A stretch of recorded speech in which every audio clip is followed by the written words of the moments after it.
Right, hey guys, thank you so much for the questions we did on Instagram stories.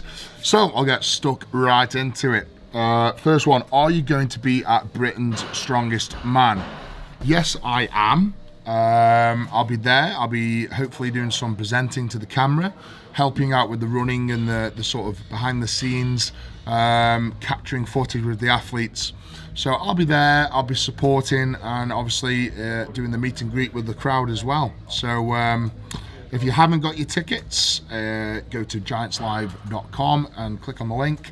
And if you want to watch the live stream from the comfort of your couch, go to officialstrongman.com, sign up, and I mean, it's £8 a month, and you can watch it from the comfort of your couch, and you can cancel at any time. But there is loads of behind the scenes footage, videos, training, exclusive stuff to the site that you wouldn't get anywhere else, including myself. I do a lot of exclusive stuff for Official Strongman as well.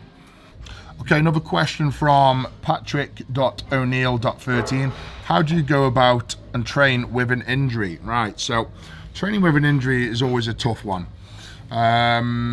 I've had a lot of injuries in my time, usually just, sort of bad tears. That's obviously the most common in the strongman world, in the strength world. You're lifting this huge amount of weights and the muscles just can't keep up sometimes. So I find if I tear my shoulder, then I will just keep going to the gym and do a lot more leg work. When it comes to the upper chest stuff and the shoulders, I just tend to do a lot higher reps. So I'll drop the weight right down.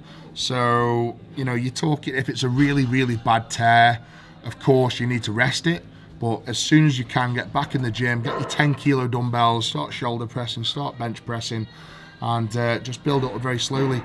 For a bad tear, it usually takes about 21 days to heal. So, and I get a lot of tears quite commonly as well, especially in the upper chest, especially chasing the 700-pound bench press figure that I'm going for. And yeah, it's usually about 21 days and the tear's gone. But you've got to be sensible. You've got to take a step back and just build your way back up to where you were before. But don't be silly. If you feel like it's going to pop off, then chances are it is. So just walk away sometimes is probably the best way. Listen to your body and train around the injury. Right, we've got a good question here from Keeps123. What do you miss the most about competing in strongman? Not a hell of a lot, I'll be honest. It's a lot of stress, a lot of hard work, a lot of dedication. The competing itself, yes, I miss it. I miss the rivalry, I miss the adrenaline, I miss the rush of competing and going up against the giants of the world and beating them. Of course I miss that. And of course I miss, winning the trophies and getting that great satisfaction, flying home with a big gold trophy in your suitcase. There's no better feeling than that. The camaraderie in strongman is something that I miss. Of course, like every workplace, every pub, every event, there's always one dickhead. Always is. But we all do a good job of sort of blocking that person out and just, getting on amongst ourselves. If you forget your chalk, we lend each other chalk. If you forget your belt, your rock climbing shoes, we lend each other. The camaraderie is amazing in strongman, and I do miss that. At the minute, I'm just traveling the world, doing TV shows, stuck in the gym, doing training with, guests every now and again, and traveling to them to train with their channels and stuff. So it's definitely different. So yeah, I do miss strongman, but not enough to return. That's for sure. Right, we've got a great question here from Rabs_99. Who out of the new generation do you see dominating the strongman scene in the future, and why? So there's a few people actually that have really sort of got my attention. One of them being obviously Tom Stoltman. 6'9", 170 kilos in body weight, 25 years of age, just incredible. Only just sort of begun in the strongman world. He's nowhere near his peak. The human body doesn't peak strength-wise till the early 30s, in my opinion. So he's definitely one to watch. He's definitely one that, in my eyes, is going to win the world's strongest man one day. It's just a matter of time. It's not a matter of when or how. It's not a matter of how. It's just when. That's it. He's going to win it. Another one is Novikov. I think he's only 23. Absolutely incredible young athlete. He is coming in. He is beating, the Matthias Kaliskowskis. He hasn't really gone up against Thor as so much, but he's been beating Brian, Matthias, and such a young kid, and so small as well. He's got so much size and power to pack onto his frame. So he's another one, and also a kid called Luke Richardson from the UK. I think he's only 22, and he's putting up amazing figures. He's deadlifting over 400 kilos, squatting over 400 kilo, benching over quarter a ton. And to have those figures at such a young age, I feel as though you can do a lot of damage. All he's got to do now is carry on getting stronger and learn the techniques of strongman. So he's another one I think that is definitely going to be a future world's strongest man if he keeps his head on his shoulders, doesn't get injured, and keeps improving. Here's another question from the _AD_Mohite. Why do you guys keep drinking cranberry juice so much? Searched everywhere for answers. Now, I don't know what you mean by you guys, but I have definitely drunk cranberry juice since I started out in the strength game. I feel as though a lot of people have latched on and sort of copied me for that. Here's my reasoning for drinking cranberry juice. So, when I was first starting out weightlifting, when I was we're talking sort of early teens, sort of like 15, 16, in the gym, and I read a study once, and it's very, very wavy in my head, and I can't find anything on it now, but it was very convincing to me. Basically, it was a university that did a test with 100 students or 100 participants, and 50 of the participants drank cranberry juice, and the 50 didn't drink, just had normal sort of protein shakes and whatever during the training. They did 12 weeks of strength training, and the results were that the 50% that drank cranberry juice were on average 20% stronger than the 50% that didn't drink cranberry juice. And the only reason they could sort of give to that was the antioxidants in the cranberry juice helps to shift lactic acid, gets everything moving, helps your muscles repair quicker. So obviously if you're shifting toxins quicker, your body's able to repair quicker. So I read that study, and from that day forward, I've pretty much drank at least 1 liter of cranberry juice a day. On training days, I'll drink 2 liters during training, and then sometimes a liter in the morning. So, we're talking like 3 liters of cranberry juice every single day. So, hell of a lot and quite expensive, but you know what? I won the world's strongest man, so I'm not going to say that the cranberry juice was the key to my success, but I think it was definitely an aid. Right, we've got another question here from Stairs Food Days. What is your biggest 2020 goal in the gym? Right, I've got a lot of goals, but my biggest goal for 2020 in the gym would be to hit the 700-pound bench press.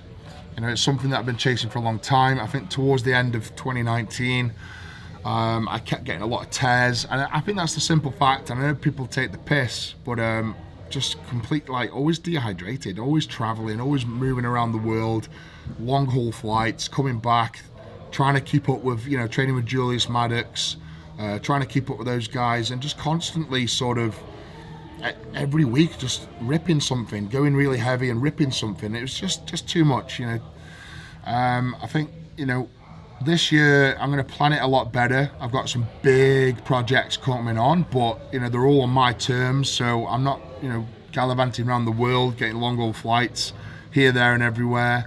So I think I can get a bit more prep in this year, and I should be able to hit the 700-pound bench.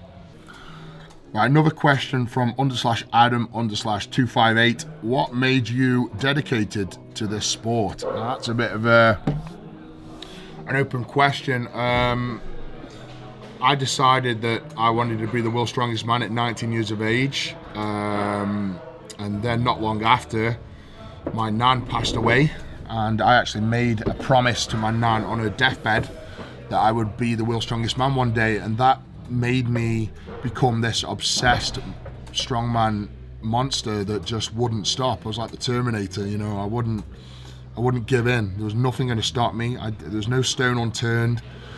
To say I was dedicated would be an understatement. I was obsessed, absolutely obsessed with becoming the world's strongest man. I did every single thing I could. And it's that simple fact. I couldn't let my grandmother down. I made a promise on a deathbed, and she was looking over me all those years. And then when I won the World's Strongest Man, it was a huge pressure, a huge lift off my shoulders when I won, and a lot of that was the dedication to my nan. So that was my main reason for being so dedicated towards the goal. Right, here's a good question from Josh 21B98. Is the fight between you and Thor likely to happen? Now, Thor put a Q&A out not so long ago saying that he thinks he'd beat me in a fight. Oh God, that is quite funny. He mocked my size. He said, I'm a little man, 380 pounds. But buddy, that's a big mistake, man, because I was the same size when I beat you at World's Strongest Man, and I'll be the same size when I beat you in the ring. So there's no difference there. I don't dislike Thor. I don't hate Thor. I've got no agenda to fight for. But I feel as though there is a demand there. I feel like the fans want to see it. And I quite agree with Thor if he wants to finish off what he wants to do in Strongman and then take a bit of time out and train for it. He said he wants a year to train for it. That's fine. I'm ready to go now. Not a problem. So I'm happy to work on his terms. There's no hard feelings. We'll be very gentlemanly about it. If he wants to take his time and train and set something up for 2021 maybe, then let's do it. Let's set something up. Let's get on the phone together. Let's make some business out of it. I can honestly say I don't hate someone enough to sort of take time out of my year to train and fight somebody for nothing. I feel like we've got to get our heads together and make this financially beneficial for both of us. And I think that the strongman world and the world themselves want to see two World's Strongest Man go head to head in the ring. I think it would be phenomenal. Who's the alpha? Me, the Beast versus Thor. Who's going to come out on top? So I feel as though there's something to be done there. There is talk, believe me, there is talk, and there is deals being talked of as well. So, but we've got to find the right one. We've got to make it worthy for both of us. So Thor, it's on, buddy. So get your gloves ready, get your strongman done out the way, and then get your gloves on. Let's get training and let's get something done in 2021, man. Let's get it.